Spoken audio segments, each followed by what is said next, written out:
สุดขอบฟ้าดังเตือนว่า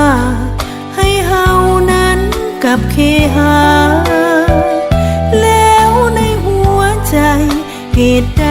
บอกกล้าบอกลาเหมือนเก่งไปว่าตาวันจะบอกหวนคืนดังกับอ้ายนั้นมีนานเคยอยู่เคียงน้องเฮาทั้งสองเคยครองฮักอย่างสุขสมแล้วมาวันหนึ่งอ้ายบอกน้องอย่าระทมให้เตรียมหัวใจไว้ส่งก่อนจากไปเพื่อการศึกษาเวลาผ่านมาตั้ง2-3 ปีหัวใจน้องนี้ยังคอยอยู่กับความหวังแต่อ้ายเปลี่ยนใจจากไกล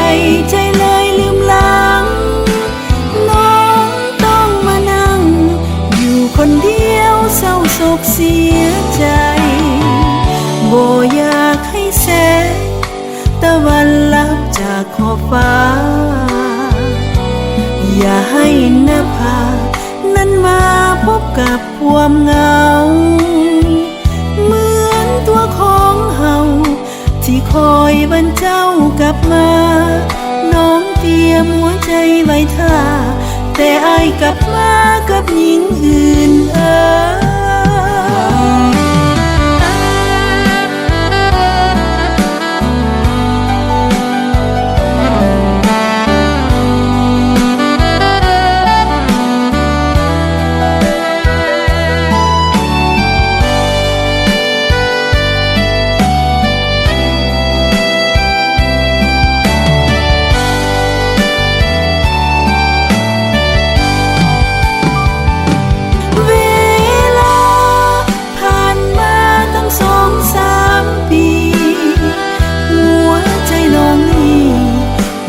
คอยอยู่กับความหวังแต่อ้ายเปลี่ยนใจจากไกลใจเลยลืมหลังน้องต้องมานั่งอยู่คนเดียวเศร้าโศกเสียใจ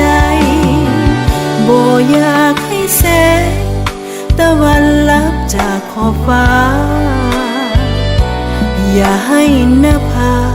นั้นมาพบกับความเหงาเหมือนตัวของเฮาที่คอยวันเจ้ากลับมาน้องเตรียมหัวใจไว้ท่าแต่อ้ายกลับมากับหญิงอื่น